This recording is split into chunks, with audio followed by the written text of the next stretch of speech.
नमस्कार, स्वागत है आपका के न्यूज में। मैं हूं आपके साथ विशाल पंडित। आप देख रहे हैं 2024 का महासमर।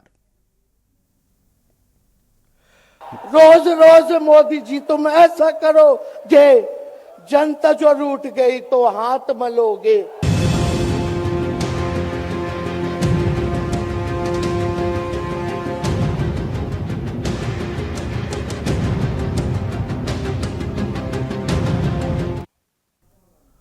लोकसभा चुनाव 2024 के लिए राजनीतिक पार्टियां अपना दमखम दिखा रही हैं और सियासी पारा भी चढ़ चुका है। आज राजनीतिक रविवार है और दिल्ली से लेकर मेरठ तक हलचल जोरदार है।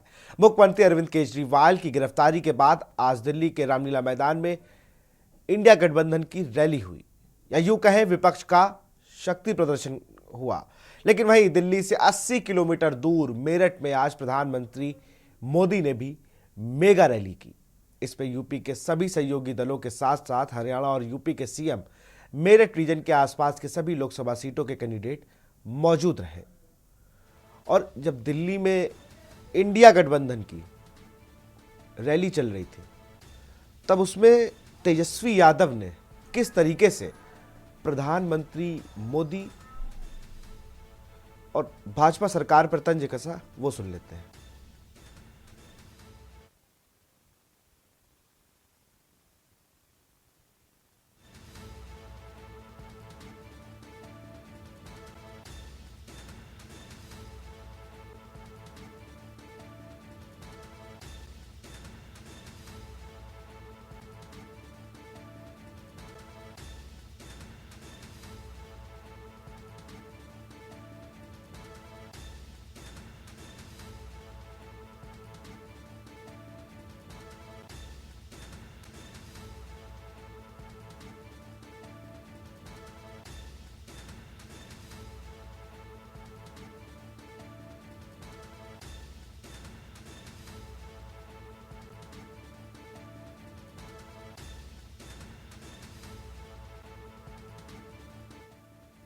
है कि किस तरीके से आज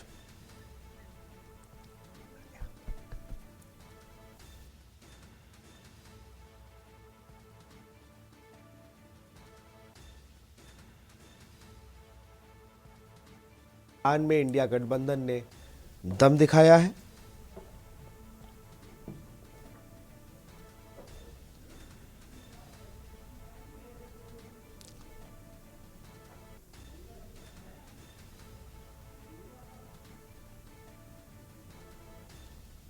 खड़गे ने भी सरकार पर जमकर हमला बोला है। उसी बीच राहुल गांधी ने क्या कुछ कहा, वो सुन लेते हैं। और ये मैच फिक्सिंग क्यों हो रही है? भाई और बहनों, इसका सिर्फ एक लक्ष्य है कि हिंदुस्तान का संविधान, जिसने इस देश के गरीब लोगों को भविष्य दिया, सपने देखने का हक दिया, उस संविधान को हिंदुस्तान के गरीब जनता से के हाथ से छीनने के लिए यह मैच फिक्सिंग की जा रही है। और मैं आपको बताना चाहता हूं कि जिस दिन यह संविधान खत्म हो गया, उस दिन यह हिंदुस्तान नहीं बचेगा। इसको पुलिस से, धमकी से नहीं चलाया जा सकता है। यह जो संविधान है, हिंदुस्तान की जनता की आवाज है, हिंदुस्तान के दिल की धड़कन है। इसको जिस दिन खत्म कर दिया गया, उस दिन यहां पे हिंदुस्तान नहीं बचेगा। अलग अलग स्टेट हो जाएंगे, हिंदुस्तान नहीं बचेगा। यही इनका लक्ष्य है। ये सोचते हैं कि संविधान के बिना धमकाकर, डराकर police, CBI, ED, income tax department के साथ देश चलाया जा सकता है। ये सोचते हैं मीडिया के बिना देश चलाया जा सकता है। आप मीडिया को खरीद सकते हो, आप मीडिया को दबा सकते हो, आप मीडिया के रिपोर्टर्स का मुंह बंद कर सकते हो, मगर आप हिंदुस्तान की आवाज को नहीं दबा सकते हो। इस आवाज को कोई नहीं दबा सकता। दुनिया में कोई ताकत नहीं है जो इस आवाज को दबा सकती है। और आप लोगों ने गोविंदा का फिल्म का एक गाना सुना होगा कि तुम तो धोखेबाज हो, वादा करके भूल जाते हो। रोज रोज मोदी जी तुम ऐसा करोगे, रोज रोज मोदी जी तुम ऐसा करोगे, जनता जो रूठ गई तो हाथ मलोगे। अरे तुम तो धोखेबाज हो, वादा करके भाग जाते हो। तो सुना आपने तेजस्वी यादव और राहुल गांधी को किस तरीके से तंज कसा गया। और राहुल गांधी तो काफ़ी हमलावर थे कि ईडी, सीबीआई, इनकम टैक्स, इनके बल पर देश चलाया जा रहा है और जब इनकी सरकार जाएगी तब क्या होगा ये सबको पता है। ये पूरी रैली इंडिया गठबंधन की अरविंद केजरीवाल की गिरफ्तारी के विरोध और अपने शक्ति प्रदर्शन को थी। सुनीता केजरीवाल जो कि अरविंद केजरीवाल की पत्नी है, उन्होंने क्या कुछ कहा सुन लेते हैं।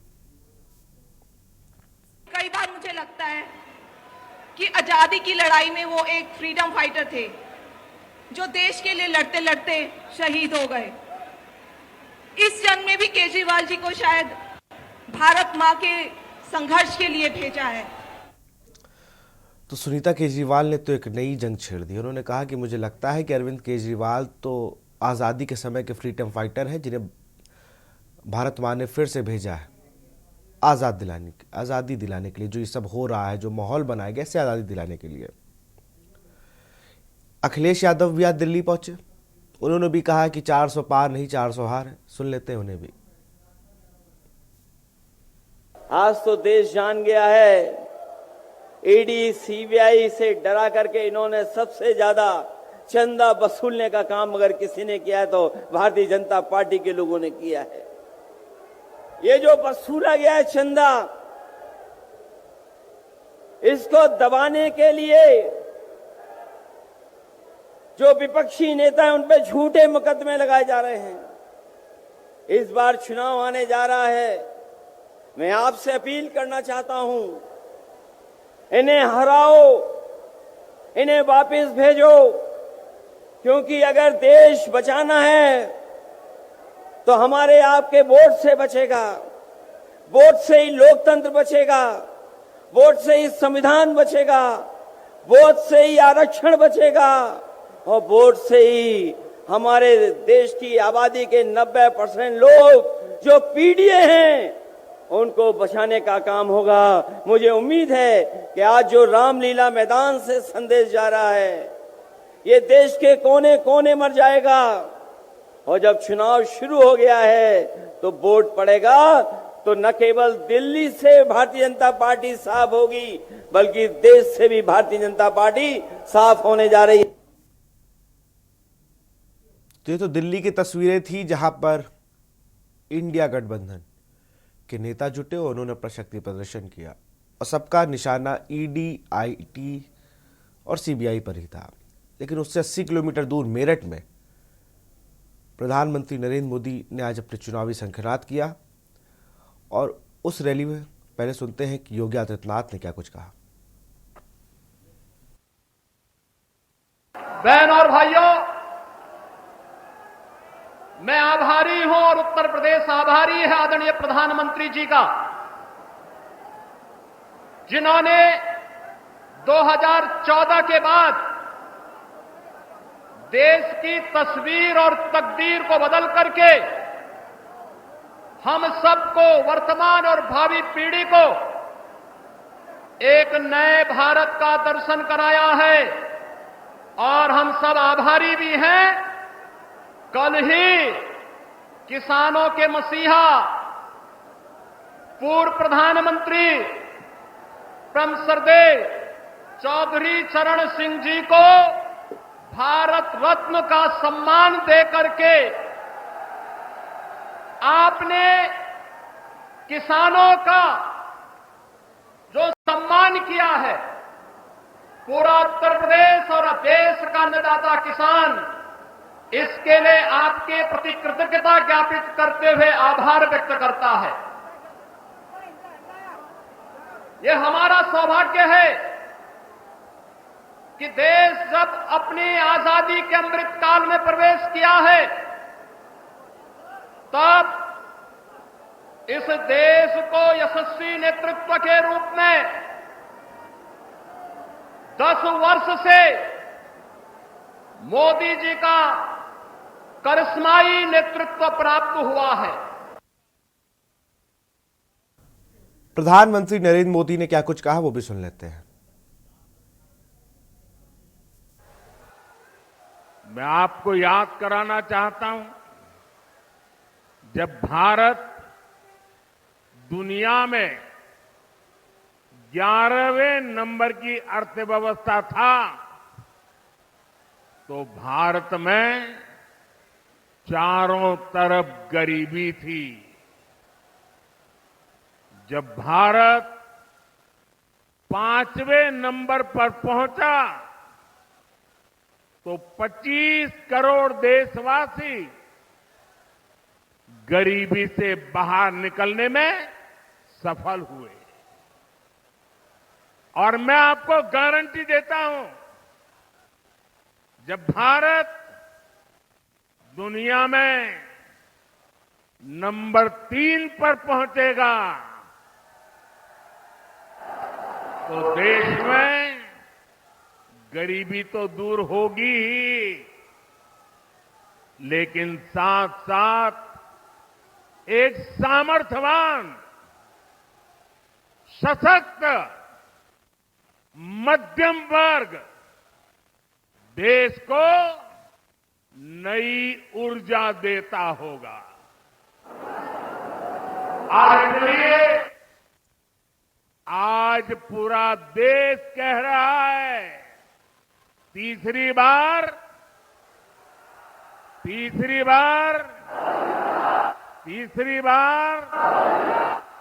4 जून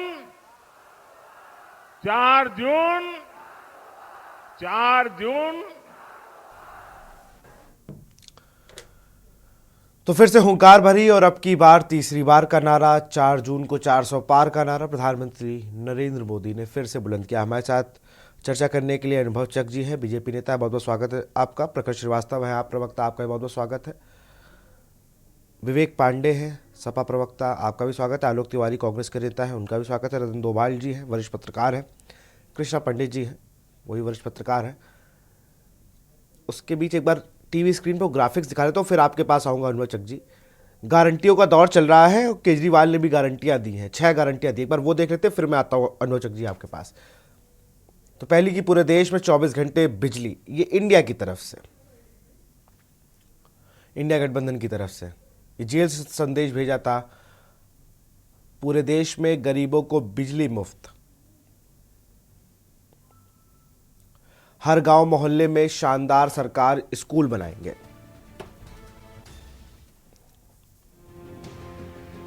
हर गांव मोहल्ले में मोहल्ला क्लिनिक।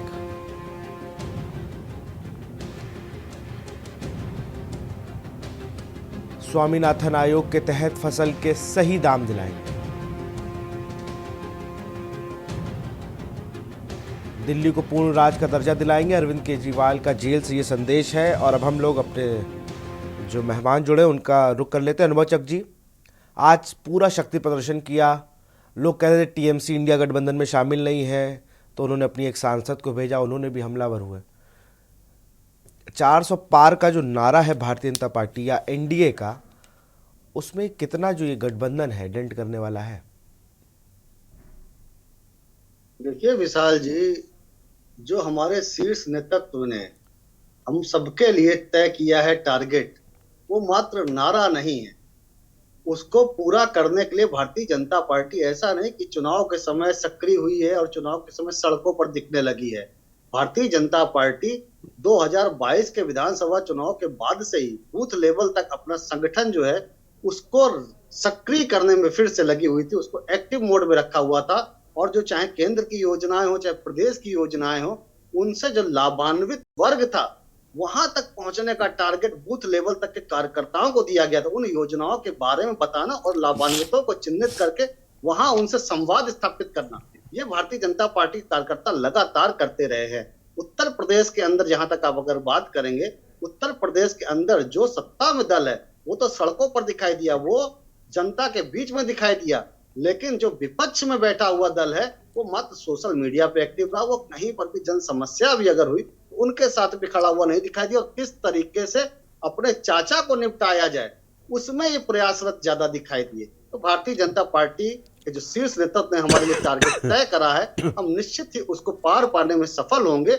और विपक्ष अब क्योंकि उत्तर प्रदेश के ही है, उत्तर प्रदेश के अंदर 2019 में लोकसभा के चुनाव में जो सबसे बड़ा संभावित गठबंधन था सपा और बसपा राष्ट्रीय लोकदल का, वो होने के बाद भी भारतीय जनता पार्टी ने उनको धूल चटाने का काम करा था। भारतीय जनता पार्टी उनसे अब तो आरएलडी आप ही के साथ है, अब तो आरएलडी आपके साथ है। पिछली 2 लोकसभा चुनाव से उनका खाता नहीं खुला है दक्षिण में, बात करिए पश्चिम में।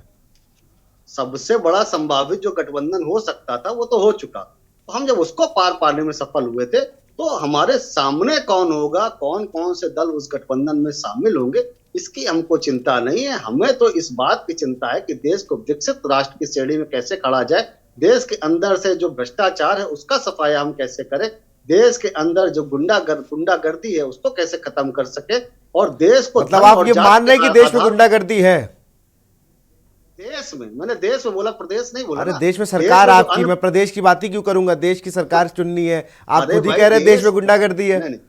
विशाल जी, देश में विभिन्न राज्य हैं, राज्य में अरे आप ये कहिए ना कि विपक्ष शासित राज्यों में गुंडागर्दी, आप तो खुद ही अपनी बात देश में जो विपक्ष के शासन के जो प्रदेश है उनके अंदर कानून व्यवस्था वहां की सरकारों की है, तो वहां पर भी जो हमारी सरकार आएगी तो हम कंट्रोल कर पाएंगे ना। देश के प्रधानमंत्री थोड़ी कंट्रोल कर सकते हैं कर्नाटक में जाके या तमिलनाडु में जाके, उसके लिए तो पूरे देश में सरकार चाहिए। और अब की बार 400 पार करने के बाद पूरे देश में जो विभिन्न प्रदेश है जहां पर अभी तक हमारी सरकारें नहीं बन सकी, वहां पर भी हमें यकीन है कि वहां का जनमानस भारतीय जनता पार्टी के सुयोग्य प्रशासन और शासन की व्यवस्था के लिए भारतीय जनता पार्टी को ही वोट देने जा रहा है। विवेक जी, आप सुन रहे थे, किस तरीके से देख रहे हैं आपकी, क्योंकि जहां 400 पार का बीजेपी नारा दे रही है तो अखिलेश यादव ने आज इंडिया गठबंधन की रैली में कहा 400 हार है।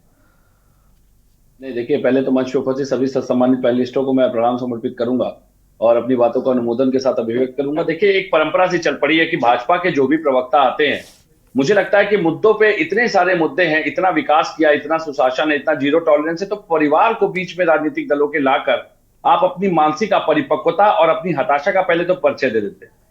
सत्ता से लड़ने के देखिए बहुत ही योग्यता और धर्मबल की आवश्यकता होती है, और सत्ता आप पर प्रहार करेगी क्योंकि वो अपने कमजोर स्तर की क्षमता का आकलन जानती है, बेहतर तरीके से जानती है। राजा अगर आत्मभूत होता है और भयभीत होता है तो आपके साथ वो खुलकर झूठ का सहारा लेता है, जैसा कि मोदी जी करते हैं, और वो वही बात कहेंगे जिसको सुनकर के जनता को दया आए और वो आईने में जाकर के स्वयं को योद्धा महसूस करते हैं। मैं तो आज ये पूछूंगा कि मेरठ में जाकर के भगवान श्री राम के प्रतीकात्मक अरुण गोविंद को उतारने का मतलब ये हो गया कि भाजपा को भी अब मोदी पे भरोसा नहीं, भाजपा को भी मोदी के पे भरोसा नहीं। कारण ये इतिहास जानता है, सनातन शास्त्रों में लिखा है कि जब मनुष्य संकट में आता है तो सबसे पहले ईश्वर को याद करता है। इसी तरह आज भाजपा ईश्वर को याद करती है। आज अरुण गोविंद जी, हाँ, दुख इस बात का है कि अरुण गोविंद जी ने जीवन में जो एक अपने सम्मान को कमाया था, एक राजनीतिक दल की लक्ष्य के लिए वो उसका हिस्सा बनकर के अपनी सम्मान को खोने जा रहे हैं, क्योंकि जनता उनसे भाजपा नेता के बतौर उनसे सवाल पूछेगी, न कि राम की प्रतीकात्मक छवि के आधार पे, क्योंकि भगवान श्री राम के दर्शन तो अयोध्या में उन्हीं को नहीं मिले थे। उन्होंने तो स्वयं कितने करुण शब्दों में उस बात का वर्णन और बखान किया था, कुछ हमने देखा था दृश्य उनके सामने। और बहुत अच्छी बात भी इन्होंने कही, अपराधी मुक्त, बिल्कुल सही बात है, अपराधी मुक्त होना भी चाहिए, क्योंकि जितने अपराधी थे सत्ता में बैठ करके अपराधियों को ही, अपने जो विपक्षी अपराधी थे उन्हीं के ऊपर प्रहार करने का काम कर रहा है। गैंग वॉर चल रही है उत्तर प्रदेश में, सरकार नहीं चल रही, गैंग वॉर चल रही है। बस इतना है कि संवैधानिक दायरे की गैंग वॉर हो रही है। आपने अपने ऊपर के आरोपों को वापस ले लिया, उससे आप पाक साफ नहीं होते, न गंगा जल की तरह शुद्ध हो जाएंगे। वास्तविकता यह है कि आप वो डरे हुए लोग हैं, मानसिक विकृत लोग हैं, जिन लोगों ने अपने ऊपर के अपराधों को स्वयं वापस लेकर के खुद को निष्पक्ष घोषित कर दिया, पाक साफ घोषित कर दिया। वास्तविकता तो यह है कि जब तक आईपीसी सीआरपीसी के प्रोविजन के अकॉर्डिंग कोर्ट आपको नॉन कन्विक्ट नहीं डिक्लेयर करती, आप अपराधी ही कहे जाएंगे।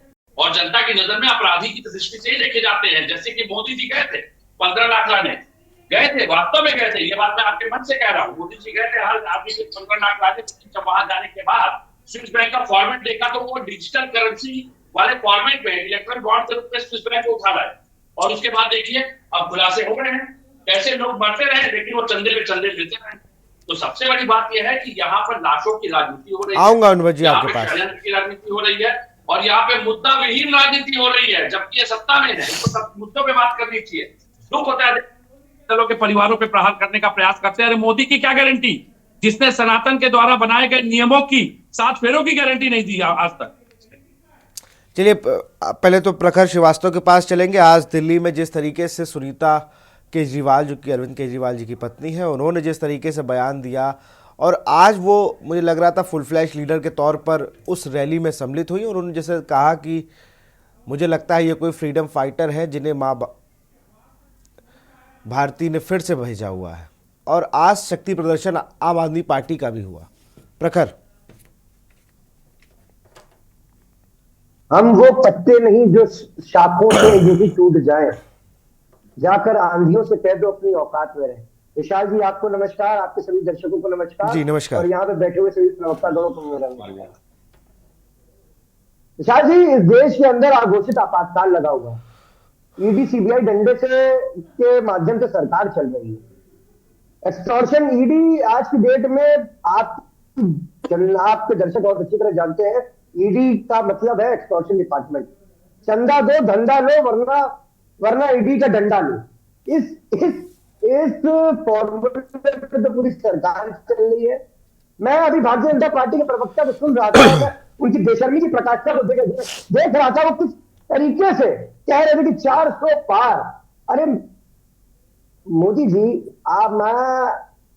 मैं आपसे बहुत ही निवेदन स्वरूप आपके चैनल के माध्यम से भारतीय जनता पार्टी से सवाल करना चाहता हूं कि किस हिसाब से आप कह रहे हैं 400 पार? आपके पास क्या मुंह है कहने का जनता से 400 पार? अरे ईडी सीबीआई के डंडे पे सरकार चला रहे हो, सारे भ्रष्टाचारी अपने में नरेंद्र मोदी वॉशिंग पाउडर का इस्तेमाल करके अपने में अपनी पार्टी में लिए ले रहे हो, हैं? खड़े हो आप, मतलब मैं वो दृश्य याद करता हूं जब हम आदरणीय प्रधानमंत्री नरेंद्र मोदी जी भरे मंच पे 70,000 करोड़ का घोटाला करने से अजीत पवार को भी जगह में खड़ा करके रखे हुए थे। देखिए, ये देश के अंदर आघोषित आपातकाल लगा हुआ है। ये इस वक्त सबसे ज्यादा अगर कोई मार्केट में कोई भी वॉशिंग पाउडर है वो है नरेंद्र मोदी वॉशिंग पाउडर। अरे एक मैं विशाल जी, अगर आपको मेरे पास इनका चिट्ठा रखा हुआ है, कितने लोगों को इन्होंने नरेंद्र मोदी वॉशिंग पाउडर का इस्तेमाल करके अपने में शामिल कर लिया है और सारे जात धुल गए। एक नाम मैं बताता हूं आपको, सबसे पहले नाम जो एक्सटॉर्शन डिपार्टमेंट आज जो कर रही है, हमारे माननीय मुख्यमंत्री श्री अरविंद केजरीवाल को जेल के अंदर उपस्थित रखा हुआ है। शरद चंद्र रेड्डी, अरविंदो फार्मा का मालिक, मुख्य आरोपी शराब घोटाले में, वो जमानत में बाहर है। जमानत में जेल से जैसी बाहर होकर आता है, 60 करोड़ तक चंदा भारतीय जनता पार्टी को तुरंत देता है और भारतीय जनता पार्टी उसको रिडीम भी कर लेती है। मैं विशाल जी आपको यही बता रहा था, ये भारतीय जनता पार्टी भारतीय झूठा पार्टी है, भारतीय जुमलेबाज पार्टी है। ये जिस तरीके से सरकारी संस्थाओं का दुरुपयोग कर रहे हैं, हमारे सारे नेताओं को अंदर कर रहे हैं। देश की जनता जा रही है और आने वाले 2024 में नरेंद्र मोदी जी का, अमित शाह जी का, जेपी नड्डा जी का बोरिया बिस्तर बांध कर उनको भेजने का काम करने चाहिए। और इंडिया इस रैली में दिखा दिया है। चलिए रोकूंगा आपको। आलोक तिवारी कांग्रेस के प्रवक्ता है, उनके पास भी चलूंगा। कांग्रेस के वरिष्ठ नेताओं में आलोक तिवारी जी की गिनती है। सबसे ज़्यादा तो परेशान मुझे लगता है आलोक तिवारी की ही पार्टी है। खाते इनके सीज हैं, 1700 करोड़ से ज़्यादा का नोटिस मिला हुआ है। नेताओं पर लगातार दबाव है और जहां सरकार है तो वहां पर विधायक भाग रहे हैं। आलोक जी बोलूं? अरे मैं तो बिल्कुल, कांग्रेस पार्टी बिल्कुल नहीं परेशान। एक समय जब था भारत छोड़ो आंदोलन होता था, सिविल डिसोबीडियंस आंदोलन होता था, तो वर्तमान सरकार के आका लोग जो है कांग्रेस के खाते भी सील कर देते थे, दफ्तर भी सील कर देते थे, कांग्रेस को अनलॉफुल ऑर्गेनाइजेशन भी घोषित कर देते थे। यहाँ पर आज देश के हालात कितने दयनीय हैं। दूसरी चीज, जो देश मरा है और देश में ये जो भ्रष्टाचार की बातें भारतीय जनता पार्टी के प्रवक्ता कर रहे थे, तो मैं भारतीय जनता पार्टी के मैक्सिम से ही इनको भ्रष्टतम नेता नरेंद्र मोदी को सिद्ध किए देता हूं। क्योंकि जब डॉक्टर मनमोहन सिंह की सरकार थी, देखिए महंगाई हमेशा मुद्दा रही है, लेकिन आज तो महंगाई का रूप ले लिया है खून चुसाई ने। तब सुषमा स्वराज ने सदन में खड़े होकर के कहा था, प्रधानमंत्री जी, सरकार के भ्रष्टाचार की वजह से देश की जनता को महंगाई का सामना करना पड़ता है। आज 10 सालों में एक भी मामला नहीं तय कर पाए हैं। और आज ये बड़ी खुशी की बात है कि नरेंद्र मोदी ये साबित कर रहे हैं कि कांग्रेस के समय कोई भ्रष्टाचार नहीं था, चाहे वो पवार का केस हो, चाहे प्रफुल्ल पटेल का केस हो। जिस प्रफुल्ल पटेल को ये कहते थे कि उसने 800 करोड़ का एविएशन घोटाला किया और जिससे कि जो है बॉम्बे बम ब्लास्ट के गुनहगार इकबाल मिर्ची से संबंध थे, आज वो मिर्ची इनको मीठी लगने लगी है। और जहां तक भारतीय जनता पार्टी के प्रवक्ता, चाहे ये हो चाहे राष्ट्रीय प्रवक्ता हो, ये बड़ी छाती ठोंक के कहते हैं हम इलेक्शन में खड़े थे। भारतीय जनता पार्टी केवल इलेक्शन लड़ना जानती है। ये आज भी it's behaving just like opposition. 10 साल बाद ये कांग्रेस, 10 साल बाद कांग्रेस के लिए ये व्हाइट पेपर ला रहे हैं, है ना। मैं आपको बता दूं, ये केवल राजनीति करते हैं, इनका न धर्म से वास्ता है न कुछ। मैं एक उदाहरण, शास्त्रीय उदाहरण देके आपको बताता हूं कि महाभारत में जब ये कृपाचार्य कौरव और पांडवों को बचपने में शिक्षा दे रहे थे, तो उन्होंने कहा था कि राजा जब राजनीति में ज्यादा पड़ जाता है तो वो राजधर्म से पतित हो जाता है। हमारे प्रथम प्रधानमंत्री पूजनीय पंडित जवाहरलाल नेहरू राजनीति में नहीं पड़े थे, वो ब्रिटिश हुकूमत की चाकरी करने वाले श्यामा प्रसाद मुखर्जी तक को अपने पास लेकर के आए थे। उन्होंने विपक्ष के नेता कृपलानी तक को ऑफर दिया था कि आइए आप हमारी सरकार में मंत्री बन जाइए। दूसरी चीज, ये मैं जो पूछता हूं, आज इतनी भयावह रिपोर्ट आई है, इन्होंने बर्बाद कर दिया। प्रधानमंत्री बता रहे हैं कि जो 24 करोड़ लोगों को गरीबी रेखा से ऊपर उठा दिया। अरे मैं पूरे आत्मविश्वास से कहता हूं, प्रधानमंत्री को इन बातों की समझ ही नहीं है, वो केवल फूड कंजम्पशन के आधार पर बता रहे हैं। आज मैं 2 बातें आपके सामने बहुत महत्वपूर्ण रखना चाहता हूं, चाहे मुझे टाइम का इंक्रीमेंट आप दे दो। बड़ी भयावह रिपोर्ट आई है। बिल्कुल बिल्कुल, जल्दी से रखें।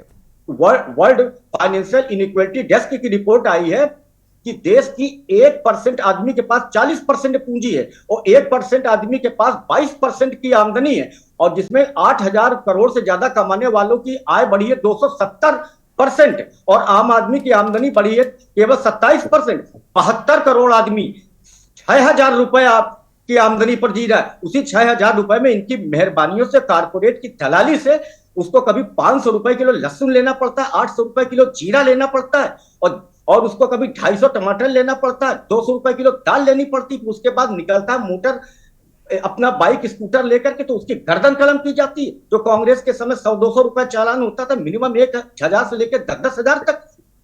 और दूसरी एक रिपोर्ट आई है, आईएलओ की रिपोर्ट आई है। आईएलओ की रिपोर्ट आई है कि भारत में 83% नौजवान बेरोजगार है। वो नौजवान जिसको प्रधानमंत्री पुलवामा के बाद बरगला रहे थे, 18, 19, 20 साल का था कि मेरे फर्स्ट टाइम वोटर पुलवामा के नाम पर वोट दो। क्या पुलवामा के जो शहीद थे उनके परिवारीजन चुनाव लड़ रहे थे? उनको, उनकी शहादत को आप बेच रहे थे खड़े होकर के। आज वो नौजवान 25-26 साल का होकर के खड़ा हुआ है। वो हर एक रिपोर्ट है कि हर 1 घंटे में 2 नौजवान जो है आत्महत्या कर रहा है। ये कहां ले आए हैं? यही कांग्रेस मुक्त भारत के नारे थे। एक डेमोक्रेसी से जाकर के ये फ्यूडलिज्म में लेके आ गए हैं, यानी राजतंत्र में 2 ही बातें होती, चंद होते और उसके बाद एक लार्जर जनता जो है क्या कहते हैं, बिल्कुल कसी में जीवन जीती। अनोखी रोकूंगा। ये फर्क मैं अब रतन डोभाल जी है, वरिष्ठ पत्रकार। सर, आपने सारे दलों को सुना। आपको इस 2024 के लोकसभा चुनाव में, जो आज से पूरे अपने पीक पर आ गया है, अगर बात करें हम, जिस तरीके से नरेंद्र मोदी ने आज से चुनावी शंखनाद कर दिया और इंडिया गठबंधन भी लगातार लगा हुआ है, रैलियां अब उनकी भी शुरू हो गई हैं। आज एक मंच पर बहुत दिन बाद सब नेता दिखे। नोटबंदी लूट, अरे भैया ये मंच नहीं है, उसमें कहा था तो लगातार भाषण दे रहे भाई, चले जाएंगे। चलिए सबको रोकूंगा, मैं सबको रोकूंगा। समय तो तय करेंगे। अरे समय तय कर दिया, तभी मैं आ गया ना रतन जी के पास। वरिष्ठ पत्रकार है, मैं उनका रुख कर रहा हूँ। जी विशाल जी, बहुत अच्छे है, डिबेट चल रही है आपके, लोग सब कह रहे हैं। मैं ये कह रहा हूँ 400 पार।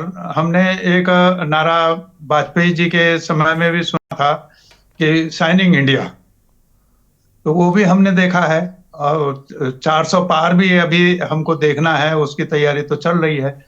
मैं एक बात इस पर ये कहना चाहता हूँ, आपने दिखाया भी उसको, कि प्रधानमंत्री ने बड़े गर्व के साथ में मेरठ में ये कहा है कि हमारे जो अर्थव्यवस्था है कि वो हम 5वें स्थान पर पहुंच गए हैं, और अब 400 पार हो जाएंगे तो अर्थव्यवस्था 3रे स्थान पर वो ले जाने वाले हैं। अगर ऐसा हो जाता तो हम तो ताली बजाने वाले थे, ताली बजाते, खुशी की बात थी। अगर अर्थव्यवस्था हमारी ग्रोथ कर रही है, बढ़ रही है, तो कोई बुरी बात नहीं। लेकिन मैं इसी सवाल से एक सवाल ये बनता है, ये कल एक मित्र बता रहे थे कि जो देश में बेरोजगारी की स्थिति है, ILO की जो रिपोर्ट है वो 65 जो 35% से वो 83% हो गई है। देश में भयावह बेरोजगारी की स्थिति है। एक दूसरा ये है कि यही सरकार पार्लियामेंट में बताती है, और गर्व हमको कहते हैं कि आप गर्व कीजिए कि हम 81 करोड़ 35 लाख लोगों को 5 किलो अनाज मुफ्त में दे रहे हैं,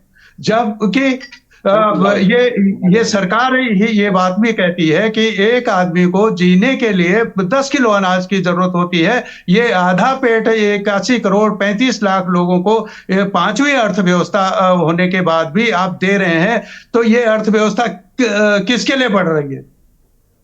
वो उस गरीब के हिस्से में ये अर्थव्यवस्था का क्या योगदान आ रहा है? वो तो बढ़ ही रही है। अगर उसके हिस्से कुछ नहीं आ रहा है तो हम विश्व गुरु बन जाएं, 1% में सबसे बड़ी अर्थव्यवस्था भी बन जाए, और गरीबी की हालत यही रहे, तो हमें तो ऐसी अर्थव्यवस्था नहीं चाहिए। इस देश को नहीं चाहिए, इस देश के गरीबों को नहीं चाहिए। अगर वो गरीबी कम नहीं हो रही है, आपके कहने ये कह रहे हैं वो साथ में कि हम 25 करोड़ की गरीबी कम हो गई है, तो आप कहिए ना कि 81 करोड़ 35 लाख में से ये 25 करोड़ कम हो गए, उसको घटा के आप बताइए। वो आप कहने के लिए तैयार नहीं है, क्योंकि वो हुआ नहीं है। आप फेंके जा रहे हैं, और ये लोग 10 साल हो गए ये इस स्थिति को देखते हुए। और मैं दूसरा छोटा सा, अगर आपके पास समय हो तो मैं बता दूं, आपका केरल है, तमिलनाडु है, कर्नाटक है, बिहार है, हिमाचल है, और ये महाराष्ट्र है, बिहार है, ये सब में, ये राजस्थान है, इन सब में जो हाईएस्ट रूप से इनको गेन करना था वो कर चुके हैं। क्या वो स्थिति वापस आने वाली है? इन सब राज्यों में आप घटने वाले हैं, तो आप 400 कहां पार कर रहे हैं? कोई पाकिस्तान से लाओगे? कहां से लाओगे? 400 बात इसी देश में बननी है ना सीटें तो। और ये राज्यों में, अगर जो मैं बता रहा हूं, ये आप ये कह रहे हैं कि अगर आप यहां पहले से भी ज्यादा आप ला रहे हैं तो मैं मान लूंगा कि आप फिर तो आप 500 पार कर लीजिए, फिर 400 क्यों कह रहे हैं? बाकी तो मैं तो यही कहना था इसमें कि ये सिर्फ इस तरह के जुमलेबाजी, अब लोगों को अनुभव हो गया है, लोग धरातल पर ये लोग नहीं है। ये बात इनके 100% सही है कि रोज चुनाव लड़ते हैं, प्रधानमंत्री से लेके गृह मंत्री से लेके इनका बूथ का कार्यकर्ता, जो पन्ना प्रमुख इन्होंने बना रखे हैं, एक एक पन्ने सबको वोटों के पकड़ा रखे हैं, उन पे ये पैसा भी खर्च कर रहे हैं। इतना जो पैसा इलेक्टोरल बॉन्ड कर, उसका इन्होंने जो बिल्डिंगें खड़ी कर दी हैं पूरे जिलों से लेके और कस्बों तक में, वो ठीक है, वो काम है, उनका पार्टी संगठन है, वो कर रहे हैं, तो हमें उसमें आपत्ति नहीं है। लेकिन ये दूसरों पे कीचड़ उछालने की बात की उनका आरआर आप पाक साफ है, ये जो भ्रष्टाचार की प्रतियोगिता है, मैं उसका पक्षधर नहीं हूं, वो गलत है। अपने दामन में भी हमको देखना चाहिए। बिल्कुल। कृष्णा पंडित जी हैं, आपके पास आऊंगा। वरिष्ठ पत्रकार हैं और पूर्वांचल की राजनीति में बहुत सक्रिय उनकी राजनीतिक पकड़ भी है। रुक करते हैं कृष्णा पंडित का, उसके बाद जो जितने सवाल इस डिबेट में हुए उनका जवाब देंगे अनुभव चौधरी। पहले चलते हैं हम कृष्णा पंडित के पास। कृष्णा जी, चालू हो गया? आज ही तो आया था पहला। कृष्णा, आप हमें सुन पा रहे हैं? सबसे इम्पोर्टेंट बात यह है कि आज हम सबका ध्यान इस तरफ आकर्षित करना चाहेंगे, दिल्ली बना मेरठ। आज दिल्ली में रैली हुआ और जो मेरठ में हुआ, इस पे सबको ध्यान देना चाहिए, क्योंकि पिछले 10 सालों से मोदी जी की सरकार चल रही है, वो कार्यकाल सबने देखा है। रही राशन की बात, इसके पहले की बहुत सरकारें हैं, क्या उन्होंने गरीबों को कुछ दिया, किस तरीके का योगदान था, यदि 5 किलो या 10 किलो उनको दिया जा रहा है तो इसमें विपक्ष का क्यों पिछड़ा खराब हो रहा है, क्या उसको नुकसान जा रहा है? आज देखिए दिल्ली में जो रैली की गई, सबने अपनी बात कही, सब अपने मुद्दे को लेकर आए। चाहे सुनीता केजरीवाल जी हो, उन्होंने जो केजरीवाल जी का चुनावी एजेंडा है उन्होंने स्पष्ट करने की बात कही। राहुल गांधी का भाषण दे दीजिए, प्रियंका गांधी ने क्या कहा, राम को बताया कि जो ईडी है वो राम है और राम के पास संसाधन न होते हुए भी रावण से विजय पा लेता है, अर्थात मोदी जी को रावण बताया। दूसरी तरफ आप ध्यान दीजिए, ये युवा नेता बिहार के तेजस्वी यादव ने मतलब मोदी जी को कहा कि प्रियंका से मिलने का वक्त है, लेकिन किसानों से आप तय करते हैं कौन से किसान है कौन से किसान नहीं है। लेकिन दोनों तरफ तुलना होनी चाहिए। एक तरफ आप मोदी जी को जिस तरीके से टारगेट कर रहे हो, सारे लोग मिलकर के सिर्फ मोदी हटाओ, देश बचाओ, संविधान बचाओ। यहाँ तक कि राहुल गांधी ने यह कह दिया कि हमारा देश हिंदुस्तान नहीं बचेगा यदि ये सरकार आया तो दोबारा आया। नहीं, वो मैं क्लियर कर दूं, किशन यहाँ रोकूंगा। वो चीज ये क्लियर है कि उन्होंने कहा कि जैसे एक भाजपा के सांसद ने ये बयान दिया कि हमारी सरकार आएगी तो हम संविधान को बदल देंगे, तब उन्होंने ये बात राहुल गांधी ने उसको कोट करते हुए ये कहा कि अगर ये सरकार इनकी रिपीट होती है तो ये जो इनके सांसद ने मेजरमेंट कर लिया था उस बयान से कि क्या माहौल बन रहा है, तो उसके बाद जब ये संविधान से छेड़छाड़ करेंगे, संविधान को बदलेंगे, फिर देश में एक आग लगेगी, फिर देश को संजो के रखने में दिक्कत होगी। ये उनका तात्पर्य था। इस बयान को मैं सुन रहा था, मैं राहुल गांधी को उस स्पीच को भी सुन रहा था, मैंने दोनों को लोग, इसलिए मैं बता रहा हूं आपको। की बात की, किसी ने अपनी खुद की एजेंडा को प्रस्तुत किया। दूसरी तरफ आप देखिए मोदी जी का जो प्रोग्राम हुआ, अति पिछड़ा दलित सवर्ण सारे लोगों को मंच में इकट्ठा किया और अपने विजन को बताया। 100 दिन के रोड टारगेट को, जो रोड मैप बन रहा है मोदी जी का जो विजन है, अब ये कह रहे हैं कि 400 पार कैसे सुनियोजित तरीके से ईवीएम सेटिंग की बात आ रही है, क्योंकि ये विजन आज का नहीं है। दोनों तरफ हमको देखना होगा, हम किसी एक के पक्षधर नहीं है, लेकिन मैं ये देख रहा हूं कि एक तरफ सारे लोग मिलकर के मोदी हटाओ और दूसरी तरफ मोदी जो रोड मैप के साथ जो विजन दे रहे हैं, जनता को कनेक्ट कर रहे हैं। विपक्ष के पास पिछले कार्यकाल 10 साल का कार्यकाल था, बेरोजगारी को मुद्दा बनाकर सड़क से सड़क तक दौड़ने का कार्य करते, लोगों से कनेक्ट होते तो मामला समझ में आता। सवाल है कृष्णा जी, एक मेरा सवाल है आपसे, एक मेरा सवाल है, ना इस सवाल का जवाब दे दीजिए, फिर आप कंटिन्यू करिएगा, फिर अनोचक के पास चलेंगे। 2014 में जब नारा क्या था बीजेपी का, ये बता दीजिए। सबका साथ सबका विकास। नहीं, नारा क्या था? 2 करोड़ हर साल रोजगार देंगे। रतनमणि जी, उनका नारा था अब की बार मोदी सरकार। ठीक है, महंगाई की मार अब की बार मोदी सरकार। तो भैया जब मोदी सरकार हो रही है, भारतीय जनता पार्टी का जिक्र नहीं है। पहले तो नारे लगते थे कि भाजपा के 3 धरोहर, अटल, अडवाणी, मुरली मनोहर, अब 3 धरोहर भी चले गए। वोट अटल को, वोट कमल को जमाने पहले ही नारा बंद हो गया। कृष्णा जी, पक्ष आपका बिल्कुल सही है, आप पत्रकार होने के नाते आप बात बिल्कुल दोनों तरफ को देखना चाहिए, लेकिन आप भी तो देखिए जब मोदी सरकार आ रहा है, भारतीय जनता पार्टी सरकार नहीं लिखा जा रहा है उसमें, तो विरोध भी उसी व्यक्ति का होगा जिसका सब कुछ हाईलाइटेड मामला है। वहां हम ये थोड़ी कहेंगे इंडिया गठबंधन की रैली में कि राहुल गांधी को हटाओ। वो तो जब सारे दल मिलके एक जगह आकर, मोदी का सबको पता है, उसमें नया तो कुछ कर नहीं रहे वो लोग, और सब अपने मुद्दे लेके आए हैं। तेजस्वी यादव ने क्या कहा कि आप एक हीरोइन से मिल सकते हैं लेकिन किसानों से मिलने का समय नहीं है। ईडी सीबीआई पर क्यों इतनी बातें हो रही, कोई खुल के एक मंत्री बोल देना। राहुल गांधी के एक बयान वायरल होता तो उस पर 10 लोग रिप्लाई करते हैं। कुछ चीजों को आप भी समझा करिए, मतलब इस तरीके से नहीं कि अब एक तरफा बातें, नहीं, गलत बात है। फिर अनुभव चक्की को बैठाते, आपको क्यों बैठाते, फिर गलत बात है। बिल्कुल मान्यवर, मैं अपनी बात रखना चाह रहा हूँ, अपनी बात रख रहा हूँ, आपको समझ में आता है तो ठीक है, तो कोई बात नहीं। मेरा ये कहना है कि जो वर्तमान का परिवेश है, राजनीति में आप मोदी को नहीं पछाड़ पा रहे हैं तो निश्चित तौर पर उनका पछेड़ा पकड़ने की कोशिश कर रहे हैं। आप कहां से पकड़ेंगे जब उनकी ताकत समझ ही नहीं पा रहे हैं आप अपने कांग्रेस पार्टी पूरी तरीके से भगदड़ में दौड़ रही है। उनके कार्यकर्ता, उनकी टीम, उनके संगठन, उनके साथ कौन जिताएगा पार्टी को? आपके पास संगठन नहीं है। जब संगठन नहीं है, बूथ लेवल कार्यकर्ता नहीं है, तो आप कहां से विजय होगे? आप देखो आज सपा का क्या हाल है, उनके स्वयं के प्रत्याशी दूसरे जगह भाग रहे हैं। एक पार्टी के 2 प्रत्याशी हो जा रहे हैं, एक जिले, एक राज्य से। मोदी ने अपने घटक दलों को टिकट नहीं दिया है सर, वहां थोपे जा रहे हैं फैसले, वहां पे चर्चा नहीं होती है, वहां फैसले थोपे जाते हैं केवल। चलिए, सबको रोकूंगा, अनुभव चक जी से सवाल लेता हूं। कृष्णा जी आपको रोकूंगा, अनुभव जी सबकी आवाज को म्यूट कर दे, सिर्फ अनुभव जी की आवाज को ही खुले रहने देते। आज के कार्यक्रम के दौरान विपक्ष ने पूरी तरीके से मोदी को घेरने की कोशिश की, लेकिन मेरा कि जहां तक ये दिख पा। बिल्कुल अनुभव जी, आप जवाब दीजिए। विशाल जी, देखिए आपके पैनल में बैठे हुए सभी पैनलिस्ट सब उनमें से जो राजनीतिक दलों के इंडी गठबंधन के ही है, तो जाहिर सी बात है कि भारतीय जनता पार्टी नरेंद्र मोदी जी को कैसे घेरा जाए उसके लिए प्रयासरत दिखे, और उनको करना भी चाहिए, वो अपना प्रयास कर रहे थे।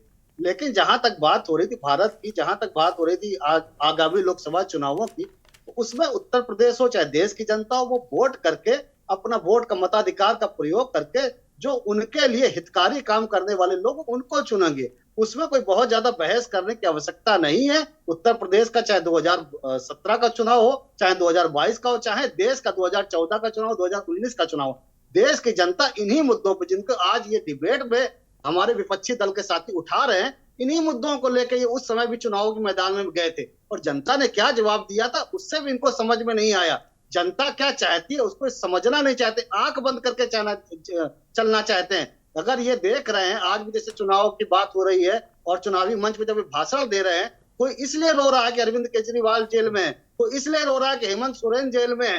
अरे भाई, जेल में तो उन्होंने ऐसे कृत्य करे हैं, उस कृत्यों के कारण वो जेल में है, और आप उनकी जमानत कराने के न्यायालय भी गए, न्यायालय में भी आपको राहत नहीं मिली। इसका मतलब कहीं ना कोई बात सच होगी। तो आप जनहित की बातों पे आंदोलन नहीं कर रहे हैं, आप जनहित के लिए सड़क पर नहीं उतर रहे हैं। आपके परिवार के ऊपर, परिवार के सदस्यों के ऊपर, आपकी पार्टी के ऊपर यदि कोई भ्रष्टाचार के कारण संगठन संकट खड़ा हो रहा है, तो उसके लिए आप चाह रहे हैं कि जनता आपके साथ खड़ी हो जाए और उस आंदोलन को बल दे। जनता इतनी बेवकूफ नहीं है। जनता जनहित से जुड़े हुए मुद्दों के लेकर आप सड़क पे आते हो तो आपका साथ देगी। यदि आप अपने परिवार के लिए, अपनी पार्टी के लिए जन समर्थन लेना चाहेंगे, भ्रष्टाचार से अपनी पार्टी के ऊपर जो आरोप लगा है उसके कवच के रूप में जनता को इस्तेमाल करना चाहेगा, तो जनता आपके झांसे में आने वाली नहीं है। और लोकसभा 2024 का चुनाव सन्निकट है, और आने वाले समय में हम भी यही हैं, आप भी यही हैं, हमारे विपक्षी दलों के साथी भी यही हैं।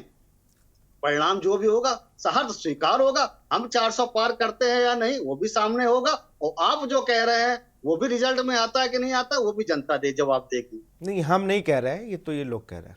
नहीं, आपसे हमारा मतलब विपक्षी दल के जो हमारे साथी हैं, आपसे बिल्कुल। मतलब। प्रखर जी कुछ कहना चाह रहे हैं। प्रखर जी की बात फिर मैं आपके पास आऊंगा। आलोक जी,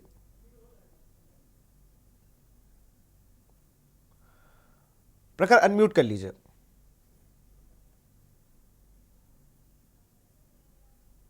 विशाल भाई, मैं अभी आपके माध्यम से भारतीय जनता पार्टी के प्रवक्ता से सवाल करना चाहता हूँ। अभी जो इन्होंने कुछ देर पहले शब्दावली प्रयोग करी, अरविंद केजरीवाल ने जो करा वो भुगत रहे हैं, वो जेल के अंदर है और उनको माननीय न्यायालय जमानत करने के लिए। तो मैं आपके माध्यम से इनसे एक सवाल पूछना चाहता हूँ, और मैं आपसे करबद्ध प्रार्थना करूंगा कि इनसे ये जवाब जरूर ले लीजिएगा। इनसे पूछिए कि क्या शेख चंद रेड्डी को जानते हैं? इनसे पूछिए क्या अरविंदो फार्मा कंपनी को ये जानते हैं? इनसे पूछिए कि क्यों इन्होंने ये सारी बातें लेकर तो आप न्यायालय के समक्ष गए थे ना, न्यायाधीश के समक्ष ये सारी बातें रखी थी ना। जमानत का फैसला था वो न्यायालय को ही लेना था, न्यायाधीश को लेना था। चलिए उनको सवाल पूछ रहे हैं। अनुभव जी, समय की कमी है, उनको पूछ लेने दीजिए। आपको समय दूंगा मैं। वो करी गई है, अब उनकी जमानत का फैसला न्यायालय को लेना। नहीं, बिल्कुल बिल्कुल अनुभव जी, पहले उनकी बात को पूरा हो जाने दीजिए। अगर मैंने बोलना शुरू कर दिया, बात रखी आपने, अगर मैंने बोलना शुरू कर दिया, एक एक करके अपनी बात को रखे। मैंने सबको पूरा पूरा समय दिया, इसीलिए मैं अनुभव जी आपको रोकूंगा। अनुभव जी आपको रोकूंगा। प्रखर, मैं आपसे एक करबद्ध प्रार्थना करता हूं, निवेदन करता हूं कि मेरी बारी में इन्होंने जो आरोप लगाए हैं आम आदमी पार्टी के ऊपर, माननीय अरविंद केजरीवाल के ऊपर, उसका मैं जवाब दे रहा हूं, और उसके बीच में बोलेंगे नहीं। अगर ये बोलेंगे तो इनकी बारी में मैं इनको बोलने दूंगा नहीं, ये बोल नहीं पाएंगे पूरी डिबेट के अंदर। रही बात ये, आप गलत बोले तो बैठ के सुनेंगे थोड़ी। प्रखर जी, आप उनको म्यूट करवाइए। आप गलत बोलेंगे अनुभव तो जी, यहाँ बैठ के पहले बात खत्म हो जाने दीजिए। तथ्यों के साथ बात रखेंगे। स्वागत है, आप इससे पहले अपनी बात समय नंबर रखी, बोले सबके पास बहुत लेकिन आप कहेंगे अनुभव चक जी ये बता दें कि वो रेड्डी को जानते हैं, तो ये बातें आप न्यायालय के समक्ष रख चुके हैं और न्यायाधीश उसको जवाब दे चुके हैं। क्या है ना, जो चोर होता है वो ज्यादा शोर मचाता है, तो मुझे आपकी बचा रहे हैं। दिल्ली में रैली तो एक चोरों की थी ना, 28 दिनों का गठबंधन, नहीं तो अरविंदो फार्मा करी थी। तब वो अरविंदो फार्मा सारे चोर मिलकर वहां पर दिल्ली में आज गठबंधन करके जो है रैली करने गए थे जनता के बीच में, और जनता ने क्या जवाब दिया उनको पता। अनुभव जी, दोनों लोग को रोकना चाहूंगा, दोनों लोग को रोकना चाहूंगा। दिल्ली में आप 7 सीटों पर सफाया होने जा रहे हो, क्यों परेशान हो भाई आप? अब जरा बात पूरी हो जाने दीजिए ना, मछली बाजार बन जाएगा, फिर सब लोग बोलते रहें, कोई नहीं सुन पाएगा। प्रखर, आप अपनी बात को जल्दी से कंप्लीट करें, समय की कमी है हमारे पास। ये जिस तरीके से ये वीडियो माननीय अरविंद केजरीवाल के ऊपर ये आरोप लगा रहे हैं, मैं इसका बताना चाहता हूँ कि जो एक्सटॉर्शन डिपार्टमेंट है, जो एक फर्जी कथाकथित शराब घोटाला था जिसका मुख्य आरोपी था अरविंदो फार्मा कंपनी का मालिक शरद चंद्र रेड्डी, उसी को ही सरकारी गवाह बना के उन्हीं के बयान पर अरविंद केजरीवाल को लोगों ने अंदर करके रखा हुआ है, और उसी से 7 करोड़ रुपए का चंदा भारतीय जनता पार्टी रिडीम करती है। और ये मैं नहीं कह रहा हूं, ये सुप्रीम कोर्ट ने जो उनके मुंह पर तमाचा मारा था इलेक्ट्रल बॉन्ड को लेकर, वो उस इलेक्शन कमीशन साइट पर पेश है, मौजूद है कि 7 करोड़ रुपए भारतीय जनता पार्टी ने कैसे दिए। अब इनके दूसरे सवाल पर आता हूं मैं, विशाल जी, ये जो कह रहे माननीय न्यायालय द्वारा इनको जमानत क्यों नहीं मिली? देखिए 2019 में जिस तरीके से भारतीय जनता पार्टी ने पीएमएलए एक्ट के अंदर संशोधन करा था, सेक्शन 45 ऑफ पीएमएलए एक्ट, उसमें बर्डन ऑफ जो प्रूफ होता है वो अक्यूज के ऊपर है, वो अक्यूज के ऊपर होता है, ना कि एजेंसी के ऊपर होता है कि वो प्रूफ करे कि ये आरोपी है। मैं आपको यकीन दिला रहा हूं आपके चैनल के माध्यम से, आपके चैनल के माध्यम से, अगर सेक्शन 45 और पीएमएलए एक्ट अगर भारतीय जनता पार्टी 2019 में जिस प्रकार से उन्होंने संशोधन करा था, अगर वो वापस ले ले, मैं आपको यकीन दिला रहा हूं आज ज्यादा भारतीय जनता पार्टी के मंत्री आ जाएगा, भारतीय जनता पार्टी के नेता छोड़ के भाग जाएंगे भारतीय जनता पार्टी। बिल्कुल, मैं फाइनल कमेंट लूंगा रत्नमणि जी से। सर फाइनल कमेंट, फिर मैं डिबेट को क्लोज करूंगा। फाइनल कमेंट लूंगा मैं बस, सर जल्दी से एक फाइनल कमेंट। अनम्यूट कर लीजिए सर, आप म्यूट हैं, अनम्यूट कर लीजिए प्लीज।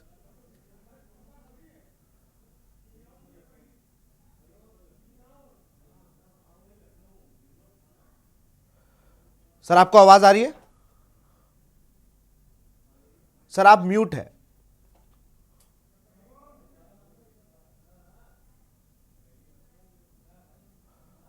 तो शायद संपर्क टूट गया। बहुत बहुत शुक्रिया आप सभी का, कृष्णा जी हमसे जुड़ने के लिए, रतनमणि जी आपका भी बहुत बहुत शुक्रिया, आलोक जी आपका बहुत बहुत शुक्रिया, अनुभव जी आपका भी बहुत बहुत शुक्रिया, विवेक पांडे जी आपका बहुत बहुत शुक्रिया, और प्रखर भाई आपका भी बहुत बहुत शुक्रिया।